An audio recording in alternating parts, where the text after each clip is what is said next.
Hello and welcome to all of our guests here in Seoul at the offices of Peter and Kim, and to those who are watching online.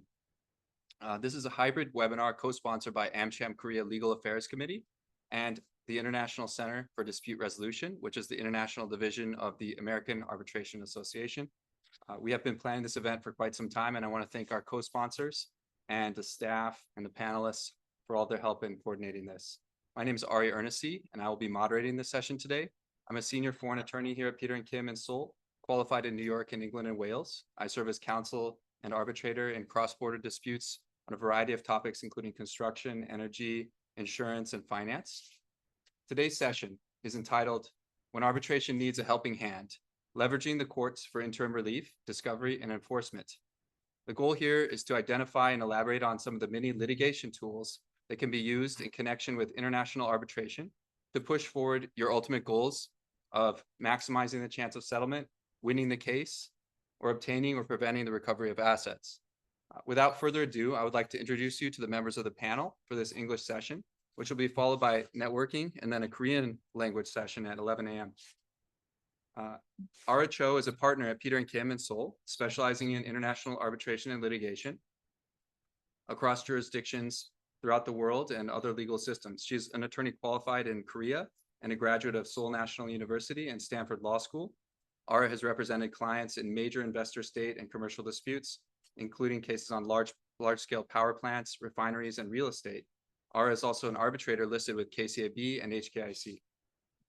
Sitting to her right, Seok-Chun Yoon is a partner at Peter and Kim as well in Seoul, and he specializes in international arbitration, cross-border litigation, and complex financial and taxation disputes. He's an attorney qualified in Korea and New York and a graduate of Seoul National University and Harvard Law School. Like Ara, Seok-Chun has also represented clients in major investor state and commercial disputes, including private equity and finance-related disputes. With experience in both Korean and U.S. litigation, he has also helped global clients in numerous court proceedings, and he is a KCAB-listed arbitrator. Jeff Clazen, who's joining us via Zoom, is a partner at Kobre and Kim in New York, and he specializes in international judgment, enforcement, and complex commercial litigation, helping creditors recover assets worldwide. He is an attorney qualified in New York and the District of Columbia, and a graduate of the University of Chicago, Cardozo Law School, and Leiden University. He's recognized for his deep expertise in asset recovery and strategic advocacy. Jeff advises companies and individuals on monetizing their legal claims and also litigates commercial disputes across the U.S., including high-stakes cases involving financial products. Before joining Kobre and Kim, Mr. Clazen practiced with Cravath, Swain & Moore in New York. Robin J. Peck, he's also going to be speaking on our Korean session, but we added him to our English session as well. He's a partner at Kobre and Kim based in Seoul, focusing on international judgment, enforcement, and asset recovery matters, including those relating to insolvency proceedings and involving fraudulent schemes to embezzle and hide misappropriated assets. He's an attorney qualified in New York and a graduate of Seoul National University and University of Michigan Law School. He's represented a diverse range of clients, including sovereign entities, energy and technology companies, and financial institutions. Before joining Kobre and Kim, Mr. Peck practiced at Cleary, Gottlieb, Steen, and Hamilton. So we'll first hear a joint presentation by Ara and Seok-Chun of about 20 minutes that's focused on litigation tools for arbitration in the Korean court context. And this will be followed by some moderator questions. And then we'll hear from Jeff for about 20 minutes, along with some comments from Robin on litigation tools for arbitration in the US court context. That will be followed by a few moderator questions as well, and then we're going to open it up to the floor. So if you have any questions and you're online, please feel free to send it in the chat, and we'll try to respond as many of those as possible. If you're here in person, just raise your hands at the appropriate time. Without further ado, Ara and Seok-Chun, could you please take it away? Thank you, Harry, for the kind introduction. Can we have the slides on the screen? Whoever, please. And thank you again for those who are joining in person to start your day early with this event, and also those who are joining online from various places in the US and in Korea. So Seok-Chun and I will be talking about Korean court assistance. Apologies, we will just wait to see well, to make sure that the slides are ready. So we'll be speaking about the Korean court mechanisms that can assist arbitration throughout the procedure of the arbitration. We divided the presentation into 4 parts, like starting with the prior to the arbitration, focusing on some of the interim measures that are available before the Korean courts, and also to the secondly for during the arbitration, focusing mostly on the evidence gathering related issues.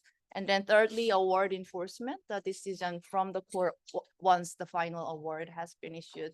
And then finally, the enforcement against the assets with the final award being converted into the decision of the Korean court. So I will be taking the part 1 and 4, and Seokjun will be speaking of on part 2 and 3. So, yeah.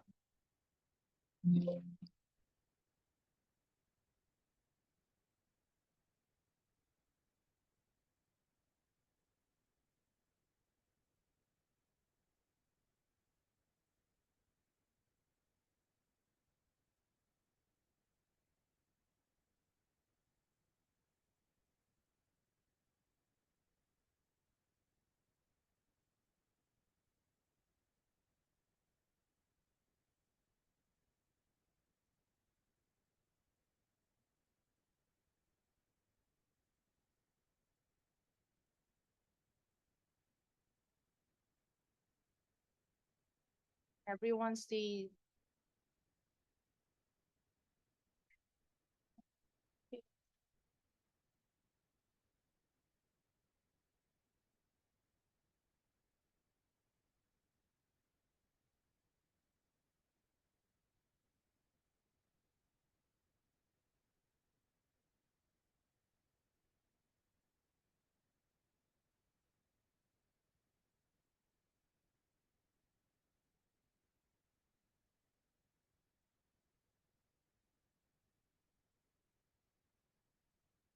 We are having some technical difficulties. Hopefully everyone can see the shared screen now with the PowerPoint presentation.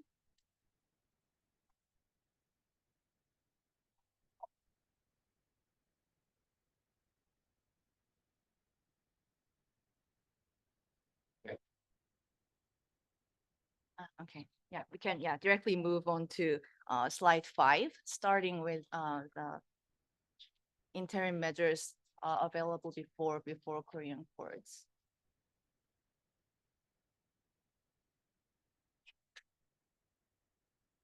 Thank you. Slide 5, please.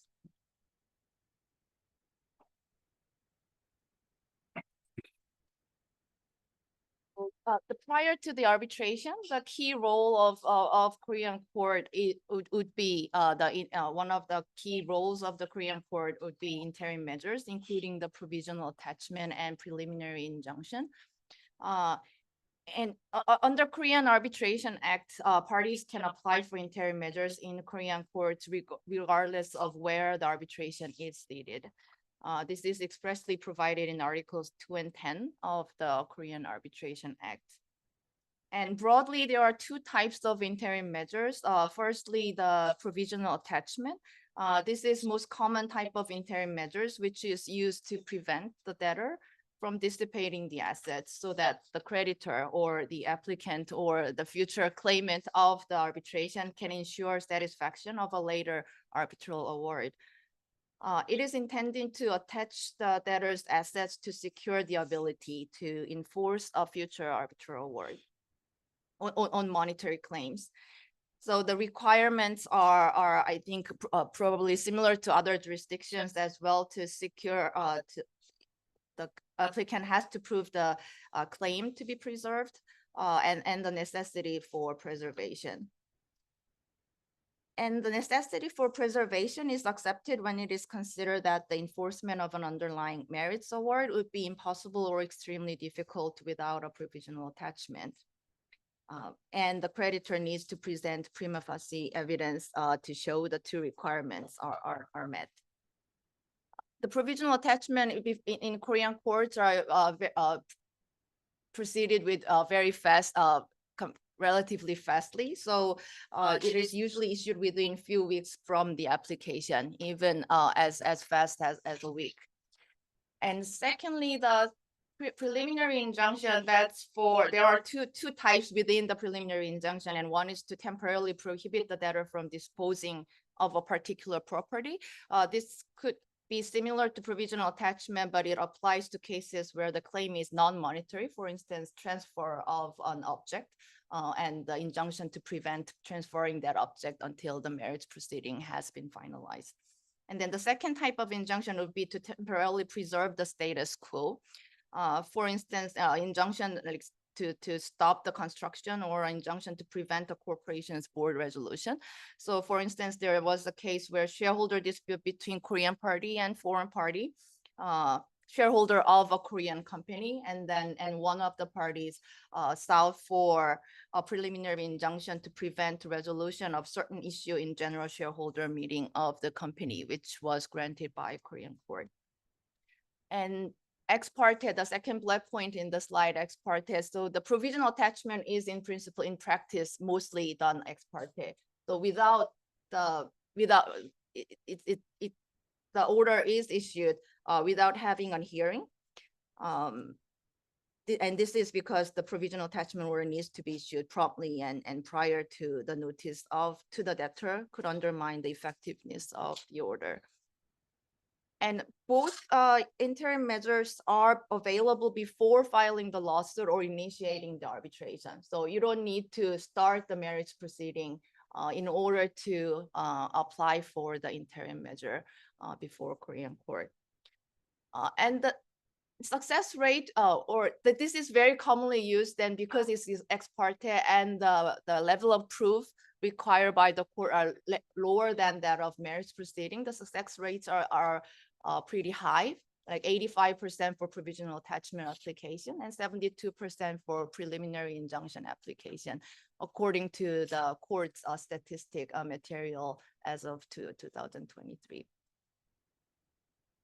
So to balance this quick, speedy procedure, the applicant is required to provide security as determined by the court, which is often allowed to be provided by posting surety bonds. This is to make sure that in case ultimately in the marriage proceeding, the debtor wins the case and they have suffered some loss because of the provisional attachment, this surety is to compensate, to make sure that the loss can be compensated later on. And this slide is just the slide showing the amount of security. This is all provided in relevant court rules, and the security amount differs depending on the type of asset and the type of interim measures. As you can see on the slide, movable property calls for the highest amount of security.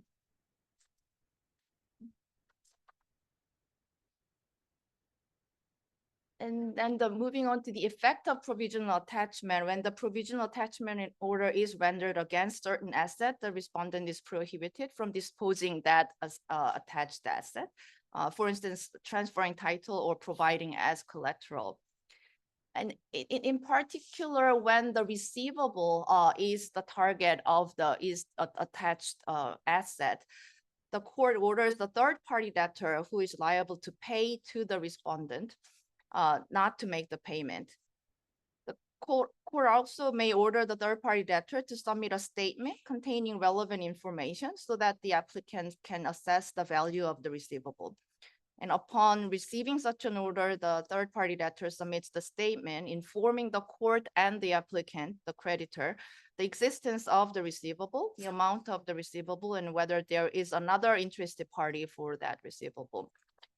This process can be quite helpful to the creditor because especially when the third party debtor is a financial institution such as bank, they are usually cooperative and provide accurate information. So before concluding on this topic on the provisional measures, let me note the potential objections and remedies available to the respondent.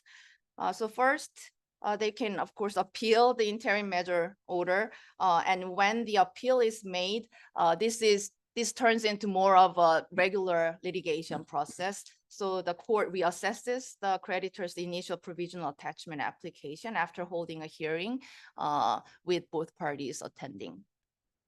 And second, the respondent or the debtor can apply for an order to compel the marriage lawsuit or arbitration in case the marriage proceeding is supposed to be done in arbitration. And third, the respondent or the debtor can apply for lifting of an order on the condition that provision of security in the amount of the claim sought by the creditor. So this could be meaning this is effectively, this could be meaningful, especially when the attached property is movable property where the debtor has to actually use that. So it's basically depositing the money that can replace the attached asset. Then let me turn the mic to Seokjun to talk about what happens during the arbitration proceedings. Thank you, Ara.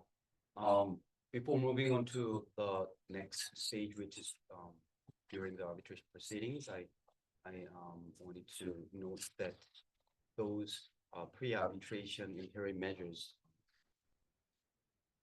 are in practice used as a tool to build on pressure on the other side, because as mentioned, the threshold for those interim measures to be ordered is quite low, especially compared to other common law jurisdictions outside Korea. So it is quite easily obtainable, and it naturally builds on some quite amount of pressure on the other side. And in some cases, the other side just like give in and comes to the settlement table, or just makes the payment, even the claimants officially initiating the arbitration proceeding. So in many cases, it can be used a very helpful tool to avoid the full-scale battle from the beginning. And let me now move on to the next stage, which is during the arbitration proceedings. Next slide, please. So the first topic I wanted to share at this stage is how to draft a request for relief.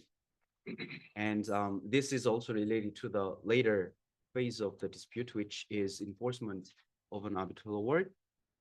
But I wanted to touch upon this issue here and now, because you need to be very cautious from the very beginning of the arbitral proceeding, not to make any mistake, which is not easily remediable at a later stage. Because, you know, from the very beginning of the proceeding, especially in the request for arbitration, you are to put in the request for relief. And once it is there, it is not easy to revise it at a later stage, especially without the other parties' consent. And you can imagine that in most of the cases, the other parties will not be easily agreed to the revision of the request for relief. So it is really important to draft the requests so that the award will be easily enforceable in Korean courts after the award is rendered. And there are 3 points you should keep in mind in this regard. One is the request should be as specific as possible, especially when it is a case involving multiple parties or disposition and or delivery of property. You should very specifically describe the relationship between those multiple parties, and you should describe the specific object to be disposed of or delivered to you when you are a claimant in an arbitration proceeding.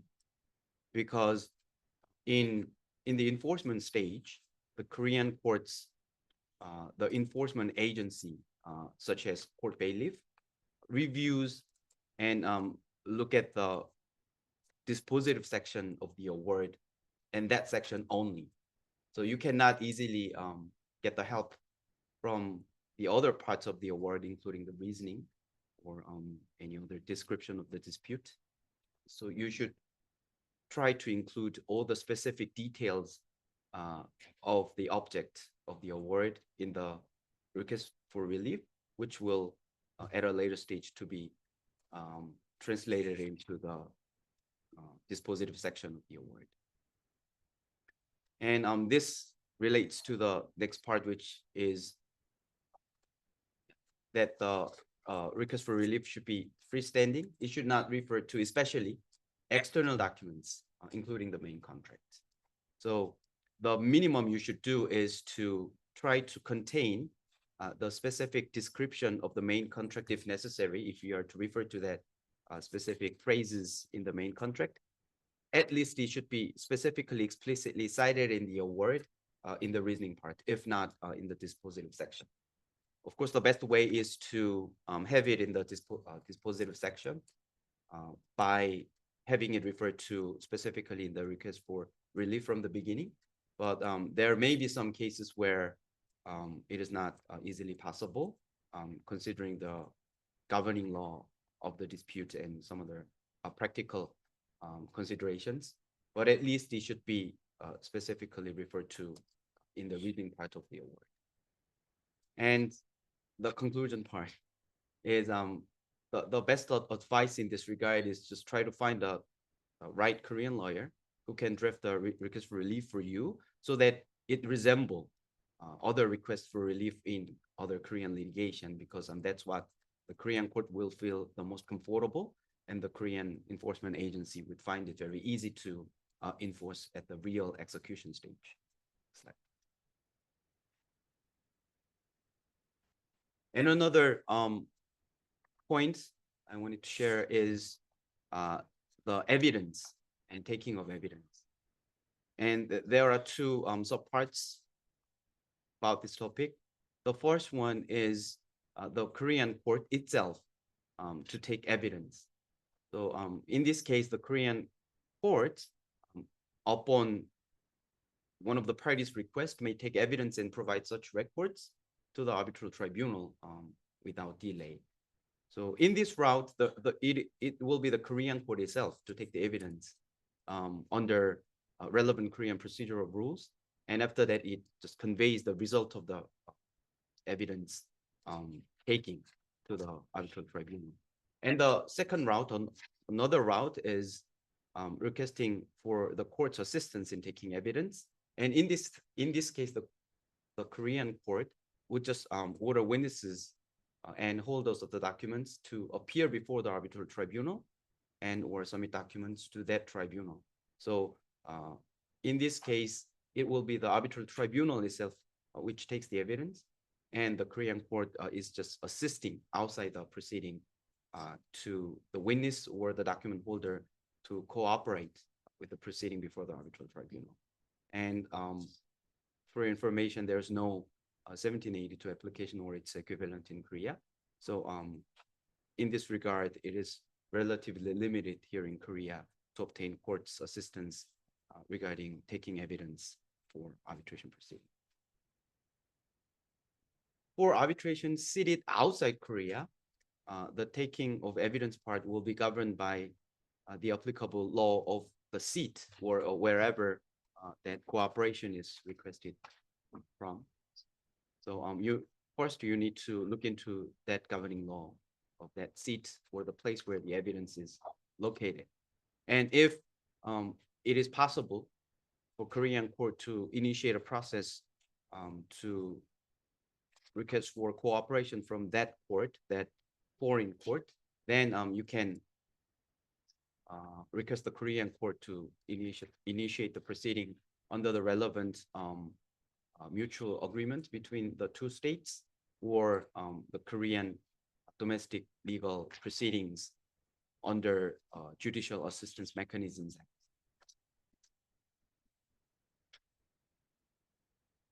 And this is not necessarily very much related to the arbitration itself, but just in case when you encounter any Korean domestic litigation, in the case of a litigation in Korea, there's no discovery, but there are other relatively limited ways to obtain evidence, including order to produce documents And although it may sound quite similar to the one in the States or in the UK, actually the scope is quite limited. And in practice, it is always required for the applicant to specify the documents from the beginning. So you cannot just like throw in kind of like blanket request or broad scope of request.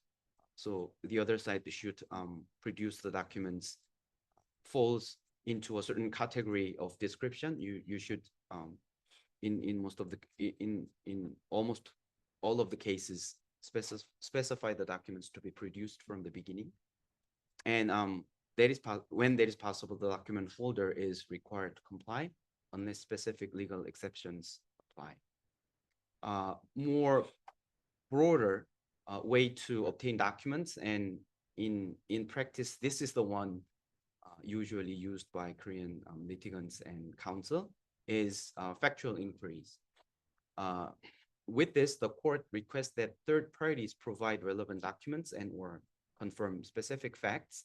And when this factual inquiries is made towards the police or prosecutor's office, it becomes a very powerful tool for you to obtain a very helpful documents to support your claims, because the police or the prosecutor's office or might have already used the state power to obtain the evidence from the other side. And in most of the cases, the accused or the defendant in criminal proceedings.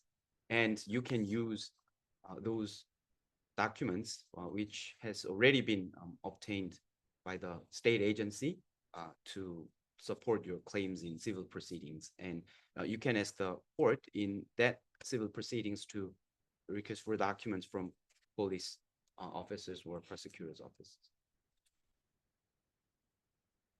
Now you have obtained a favorable award, then the next step will be the enforcement. So in general, Korean courts are very much arbitration friendly and give a high level of deference to arbitral tribunals and arbitral awards. And therefore, it is very rare for the Korean courts to set aside an award or refuse enforcement of an award. And only exceptional handful of examples where the award was set aside or the enforcement was refused include where the arbitration agreement is invalid. And for your information, this is quite important. When the cities in Korea, optional clauses, so the arbitration clause where you can choose arbitration and any other alternative dispute settlement mechanism, it's in principle invalid, and it becomes valid only when the other side agrees to arbitration after the arbitration was actually initiated. And if the other side does not agree to the arbitration, then the arbitration agreement becomes finally and fixed to be invalid, and any arbitration proceeding and arbitral award obtained therefrom, it will not be enforceable in Korea.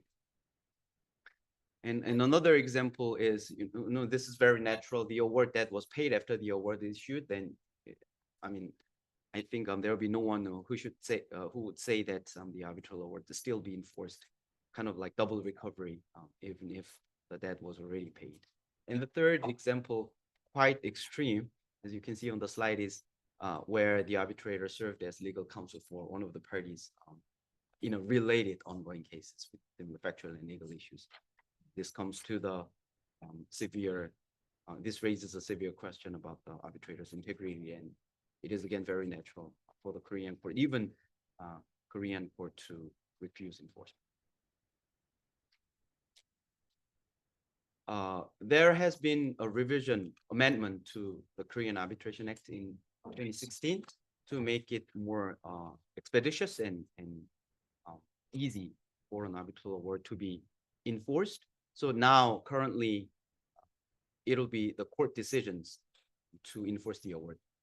Previously it was court judgment, which requires some more complicated and a little bit more prolonged procedure. But now it's the court decisions that is required. and usually it takes about as short as 4 months in some cases, and on average about 6 months for the first instance court to issue the enforcement decision of an arbitral award. And another practical point is previously certified translation was required under the previous pre-amendment Arbitration Act, but now it is formally abolished. And even in practice, only the dispositive section and other key parts are translated, not the whole award itself.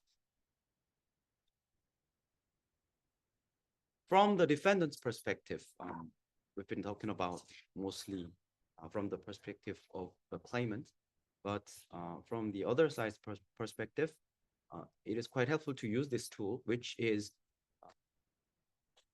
provision of security for litigation costs. So if the plaintiff has no domicile or other presence in Korea, the defendant may apply for an order requiring the plaintiff to provide security.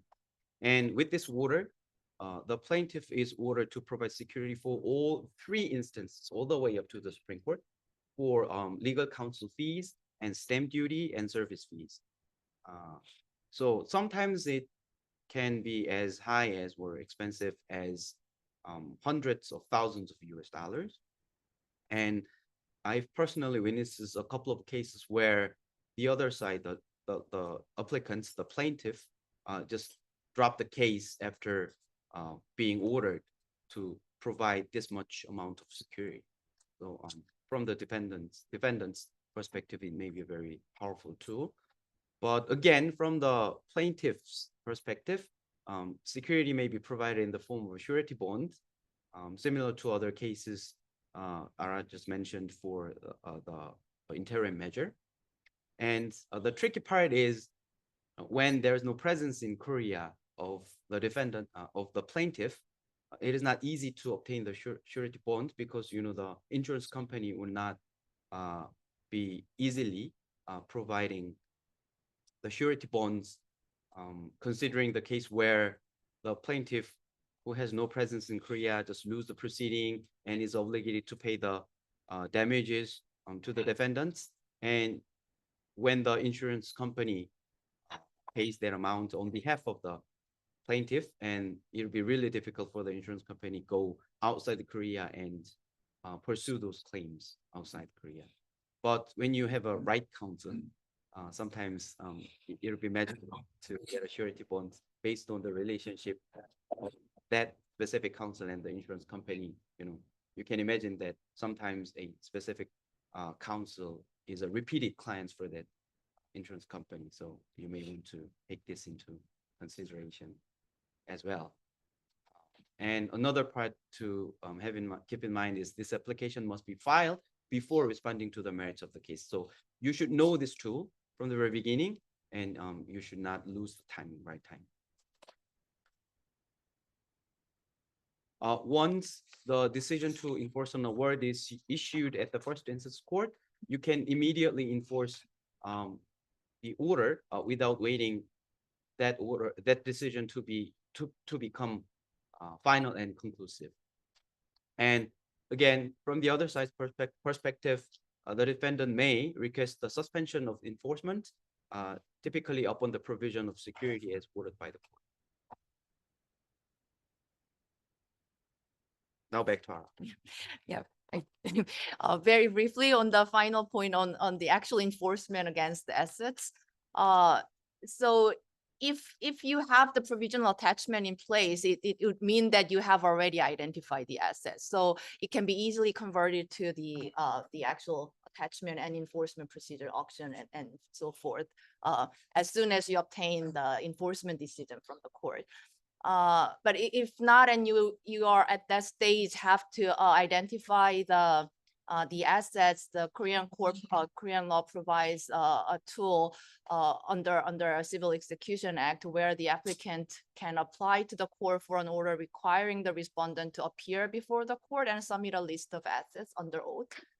And upon that, based on that information, the applicant may then determine which assets to enforce against.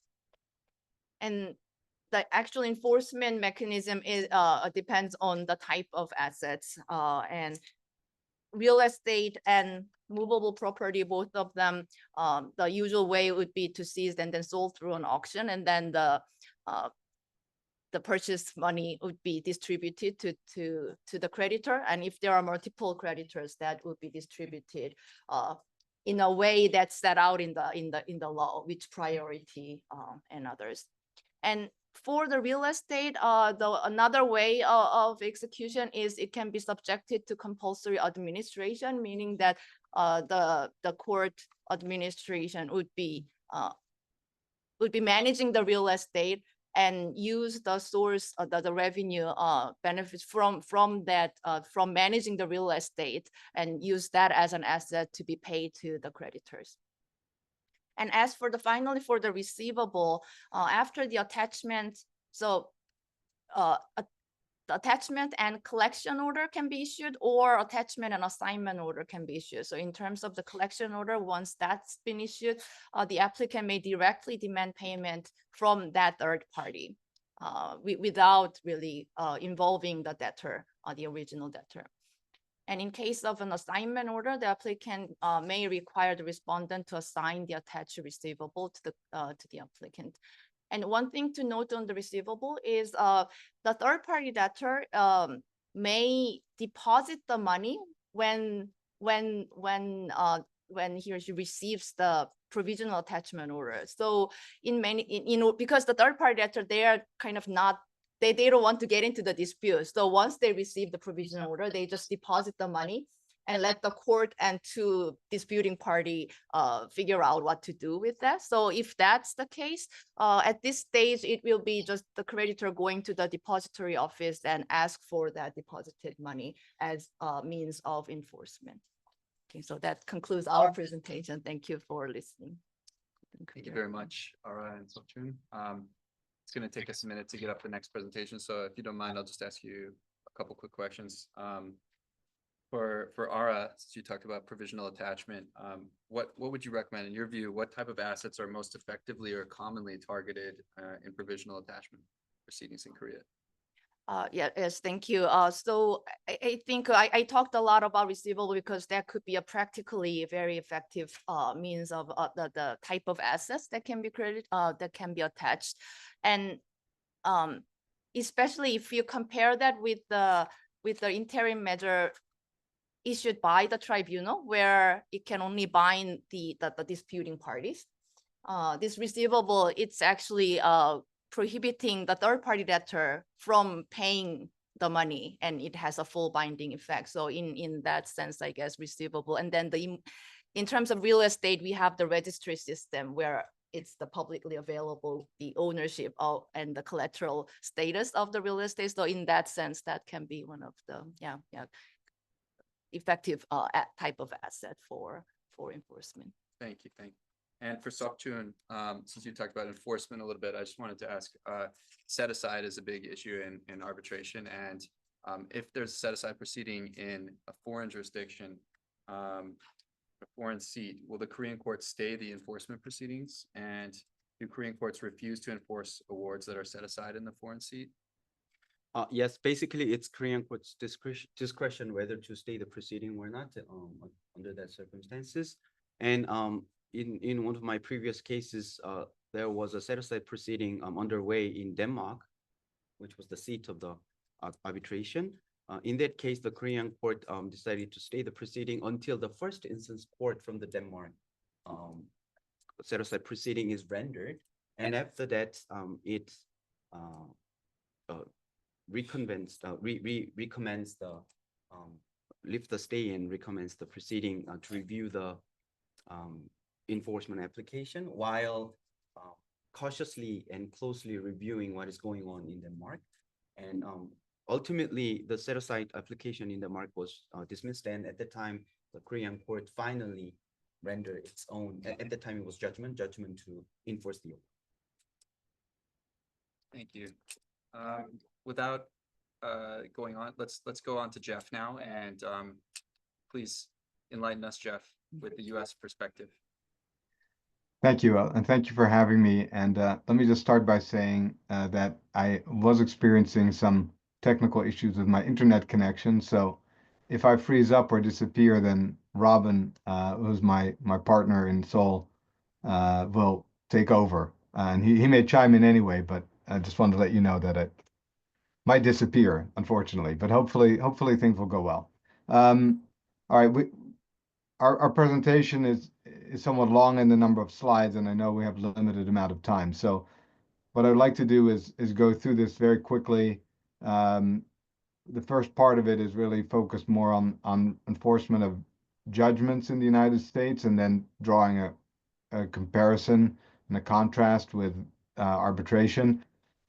We will go very quickly through the judgment part because we're here obviously focused on arbitration, but I think it provides some helpful context for how things work in the U.S. System. And then I'll focus my remarks on some of the arbitration specific techniques that you've also just heard about from our colleagues in Seoul. So when we get started, go to the first slide. And yeah, we can just keep going. We can skip this part. Okay. So very briefly, the United States consists of 50 states. Recognition of judgments is essentially a state-specific matter. And when it comes to arbitration awards, you're actually it's more complicated. It can be either under federal law that you seek recognition of a foreign award, or it can actually be also under state law. But usually, when you're talking about an international award, you tend to be in the federal courts, and you proceed under the Federal Arbitration Act, which incorporates the New York Convention and other similar treaties. But when it comes to recognizing foreign states or even moving judgments, recognizing foreign judgments or moving them among states, you rely on U.S. state law. And fortunately, most U.S. states have adopted a form of a uniform act, so they have essentially similar provisions for recognition, with minor variations among states. And there are some outlier states, but as you can see from this map, by and large, the states have adopted essentially a similar statute. And really the U.S. state law is focused on recognition of foreign money judgments, and that's what the statute is focused on. If you're talking about other types of judgments, and we'll cover that very briefly, then it gets a little bit more complicated, and you're proceeding under common law rather than under statute. All right, why don't we move on to the next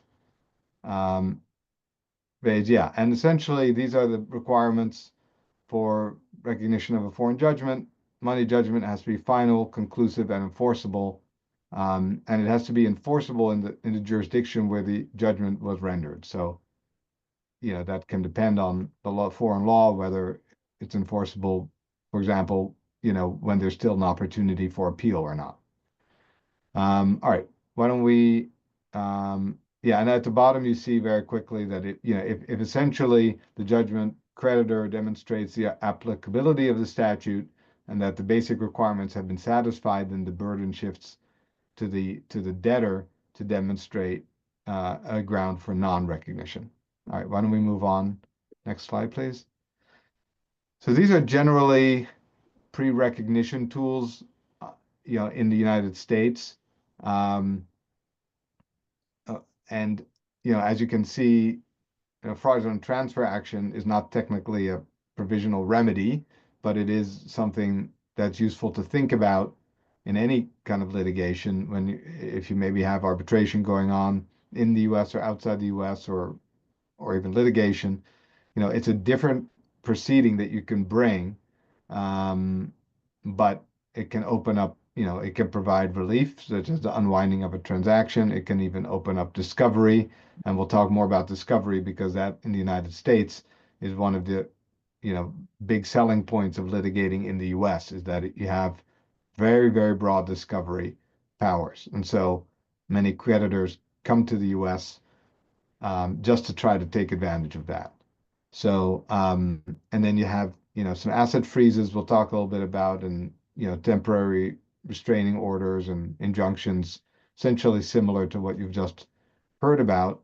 But I would say, just as a very general point, and this also applies in the arbitration context, they're not easy to obtain in the United States. So you have to typically show likelihood of success on the merits for one thing. And as we'll talk about in a little bit, for example, under New York law, you also have to show that the award that you're expecting to receive would be rendered ineffectual if you don't get the interim relief. And that can be an obstacle also. All right, why don't we go to the next slide, please? So, and I think it's as helpful when you're thinking about enforcement in the United States to think about two different ways of getting at what you want, two different jurisdictional bases for recognition, interim relief. One is in rem and one is in personam. So what the in rem is, you're going after the asset. In personam means you're going after the person, to simplify it. So you have writs of, attachment and execution, and then some others, charging orders, garnishment, that are focused on the specific asset. So, an attachment remedy, for example, is available if the asset is in the United States, physically located in the United States. In rem tools are available also if the court has jurisdiction over the person rather than the asset, but over the person who you're litigating against, and may be willing to issue various forms of relief directed at that person, such as injunctions. And in the post-judgment context, you have all kinds of remedies there too, such as a turnover order and a receivership order. And those are very, especially under New York law, which is New York is a creditor-friendly jurisdiction, can be very helpful to seek turnover of assets, where the New York court can order a debtor, as long as that debtor is subject to the court's jurisdiction, to hand over, to deliver property that may be located outside the United States. So, and under penalty of perjury, under penalty of contempt. So if the person refuses to comply and does not hand over the asset, he can be held in contempt of court. So that is a very powerful tool. It's not available in every U.S. state. In fact, probably most it's not, but in New York is one of the few where it's certainly recognized. And then, as stated there at the bottom, alter ego and veil-piercing arguments can be made either in the context of a recognition proceeding or as a separate proceeding. All right, why don't we move on to the next slide? This is really just a visual representation of what we've just been talking about. So I think we should just continue. All right. So now we get to the arbitration stuff. And kind of drawing the context, the parallels. So if you're talking about, a foreign award, as I said, you want to take it to the United States because you've determined that there are assets in the U.S., or because you want to take discovery in the U.S., well, then you need to seek recognition of that arbitral award. And one of the main things to think about, one of the main hurdles, is jurisdiction, which is, does the U.S. court have jurisdiction in the case? And essentially, there are two bases for a court to exercise jurisdiction in that situation. One is if it has in personam jurisdiction over the debtor, meaning that the debtor essentially has to either be, a U.S. entity, or needs to have, what is called minimum contacts with the United States, which is a term of art of how the U.S. courts have interpreted the U.S. Constitution, the due process requirement of the U.S. Constitution. And essentially, you have to establish that that the debtor has certain contacts with the United States, because, for example, they conduct substantial business in the United States, or You know, because if it's an individual, maybe the person has traveled to the United States a lot in connection with the case. There's various different bases, but the court needs to have jurisdiction over the debtor, or alternatively, the court may be able to exercise what is called quasi in rem jurisdiction, which is jurisdiction premised on the presence of assets. So if you can establish that the debtor has assets in the United States, then you may be able to persuade the court to exercise jurisdiction and recognize the foreign award based on the presence of the assets. And then that can, you know, again, be a basis to either enforce your award against those assets or take discovery once you have your award recognized in the United States. So I don't know, Robin, if there's anything you want to add on that part before I move on. That's a No, I general. think just, yeah, thank you. Just one comment on that. I think, you know, these, both Korea and the US provide very similar sort of tools that you can deploy. I think it's more on the court's attitude and parties' familiarity with those tools, how to use those tools in the real life that actually makes huge difference. So for example, like, you know, not too many judges or even lawyers take jurisdiction issue as seriously in Korea as you should in the international context. So, you know, and we have seen this, you know, as first line of defense, if you want to bring U.S. court judgment or, you know, many times, sometimes arbitration award even to the U.S. courts to actually recognize and enforce it. The first line of defense is to challenge jurisdiction and service issues. And, you know, those practical points are more important in the sense that it can actually be, you know, cause delay of months and cause a lot of money to the applicant who's trying to get the award recognized, get the court judgment recognized and monetize the judgment in the US. And I think there's that different temperature among judges because, you know, US obviously being common law jurisdiction and with 50 different states and federal law system sort of complicating things, jurisdiction, personal jurisdiction and subject matter jurisdiction is, you know, very, very important to judges. So they answer these questions all the time. And on the flip side, Korean judges almost never answer these questions on the decision. So, you know, there are things that you can do, as Seokju mentioned earlier, try to build those points in your request for relief or try to squeeze that in the substantive sort of, you know, dispositive portion of the award to minimize that risk of delay and cost issue down the road. So it is important to think about these issues ahead of time and think about it from others' perspective. So for those of you who are listening in from the US, like when you speak to folks, especially from continental law jurisdictions, it is actually important to warn them and tell them if there's anything they can do on their end to persuade the rendering court to and arbitral tribunal to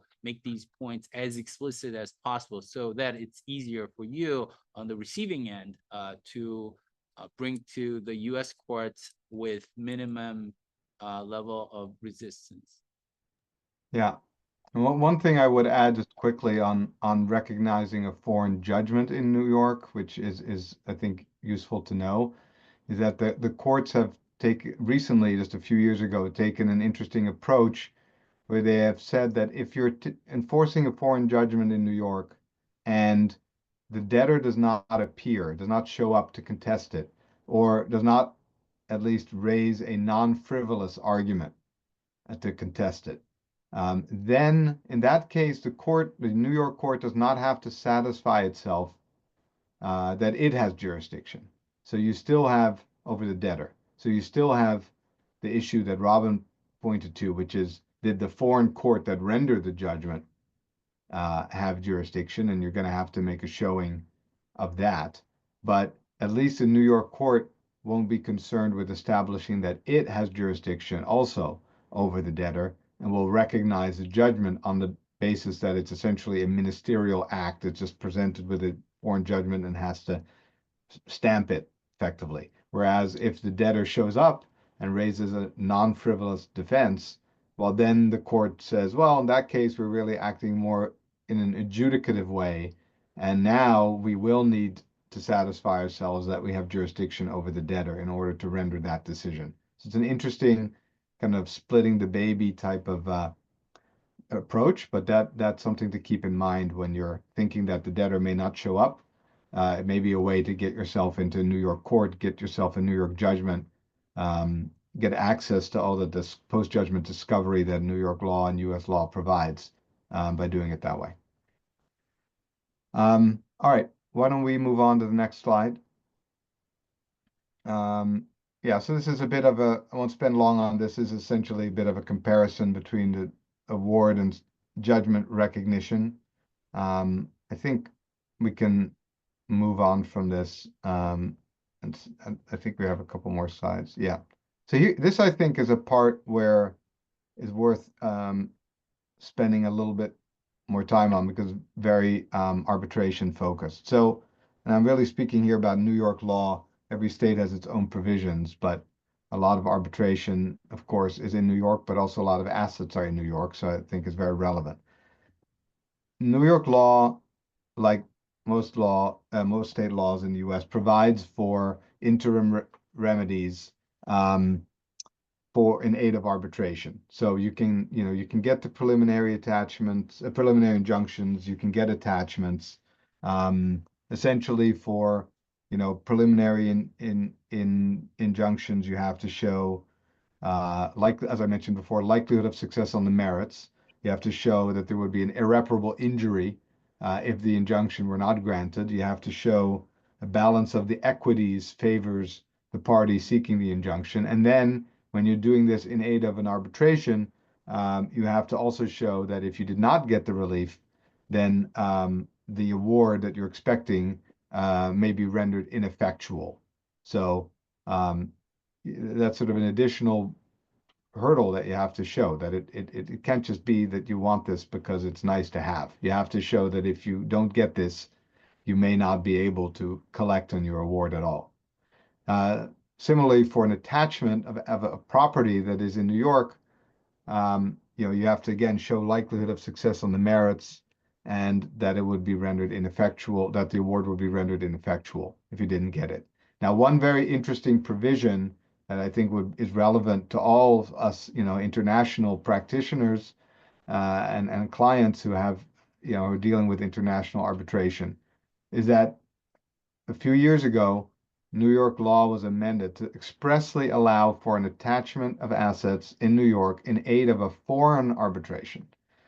So, and courts have implemented this and have applied it. Not a lot. There have not been a lot of cases, but there have been a small handful of cases since that amendment where New York courts have allowed for the attachment of property in New York in aid of, an arbitration happening in another country between parties that were of two totally different countries and where the dispute had nothing to do with New York, solely on the basis that an asset of the debtor had been identified in New York, and that was a basis. And then, as I said, you have to show likelihood of success on the merits.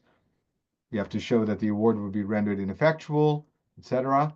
But if you can make those showings, then you can attach an asset in aid of a foreign arbitration in New York, even without any other connection to New York.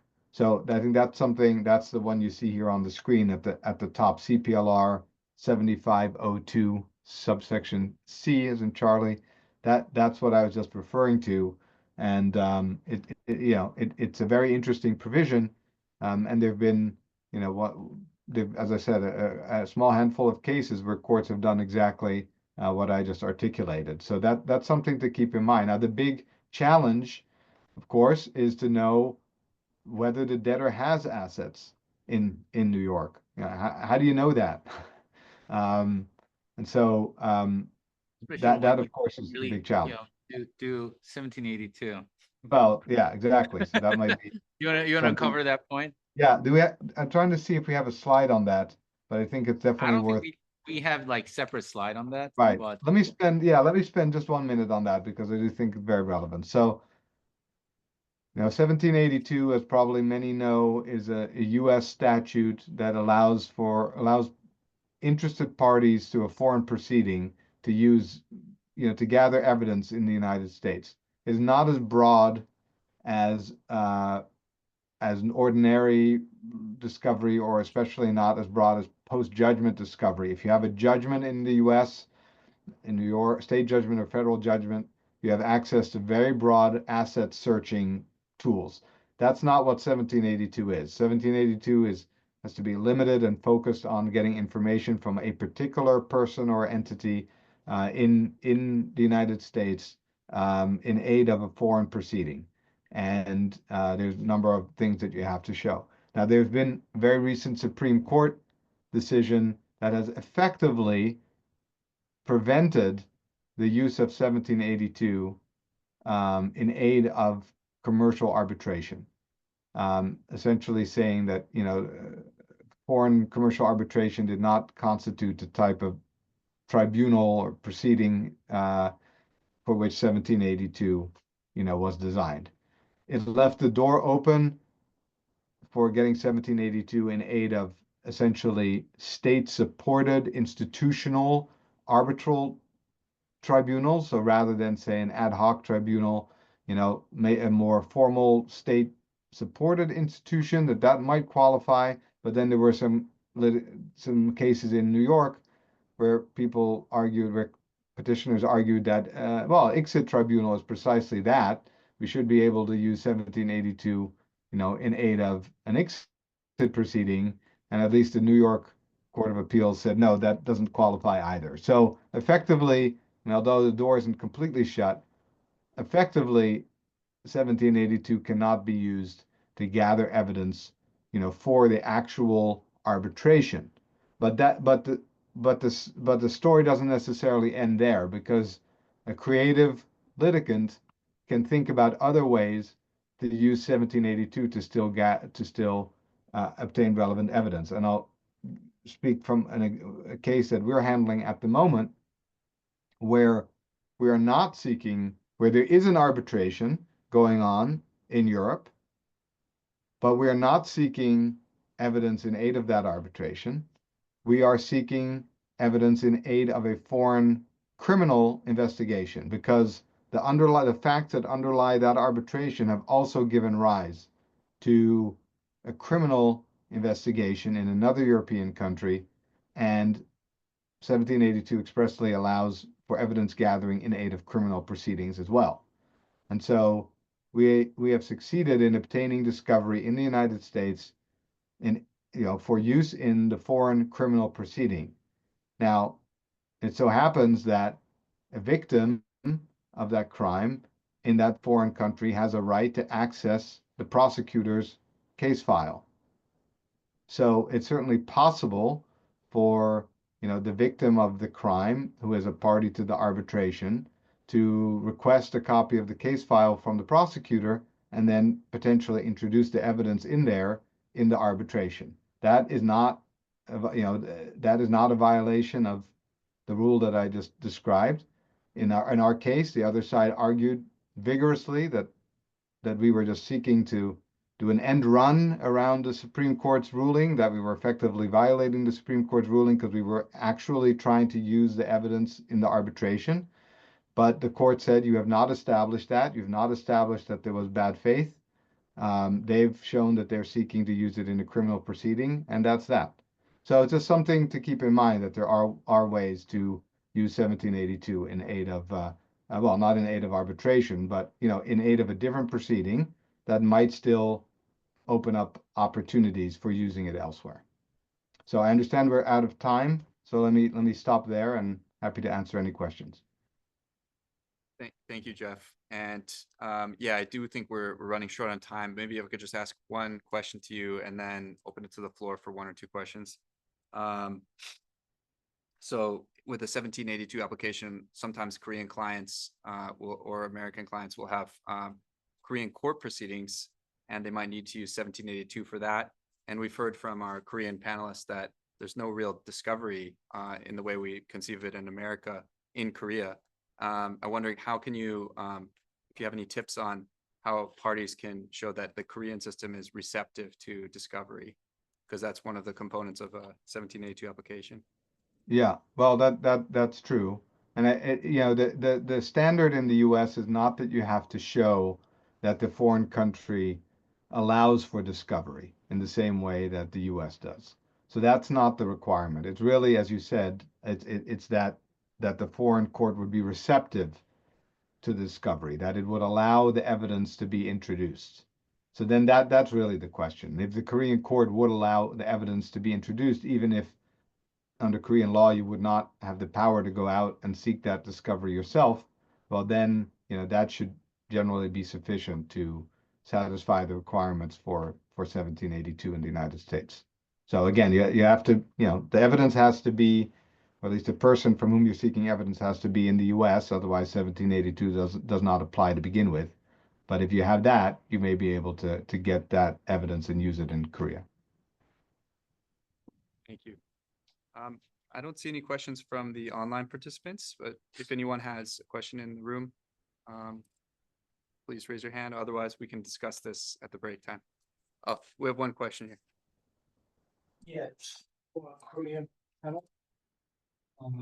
Just talking about what the defendants can do, you know, in the process, you mentioned that you can seek security for all three levels, right, in the trial, and that's a way to also kind of pressure the plaintiff away. The question I have is when there is a provisional attachment claim where they're supposed to provide some security, and now the defendant is trying to fight that, so they compel main proceedings on the argument. So is this particular tool available at the provisional at that time period for this, or is it only available at the enforcement stage? Yeah, thank you. That is a very, very good question. So, the request for provision of litigation security, in principle applies to the main proceedings, which is the main merit proceedings. And in this regard, there is actually some debate about whether the enforcement of an arbitral award, which is now converted into the decision proceeding as opposed to the previous judgment proceeding, still this type of tool is applicable to that proceeding. But the major view, the majority view, we believe is it is still applicable.